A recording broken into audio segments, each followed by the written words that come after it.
हे मणिकर्ण आहे, हिमाचल प्रदेशमध्ये पार्वती व्हॅली.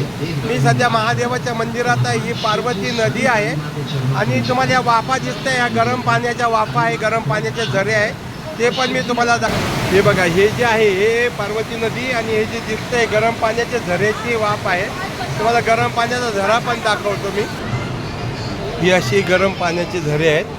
इकडे हे भाविक लोक ही विकत घेतात तांदूळ किंवा हरभरे आणि याच्यात भिजवतात. हे जे मटके आहे, हे जे मटके आहेत हे याच्यामध्ये गुरुद्वाराचं जे जेवण आहे त्याच्यामध्ये शिजवलं जातं. आणि हे बघा, हे शिवाचं मंदिर आहे. हे बघा, हे शिवाची मूर्ती आहे. तुम्हाला दाखवतो. इकडे पण हे गरम पाण्याचे झरे आहे आणि असाच एक गरम पाणी इकडे पण लोक असेच हे करतात. हे बघा, इकडे पण लोक असं हे गरम पाणी उकळतं पाणी आहे आणि याच्यामध्ये शिजवतात. आणि हे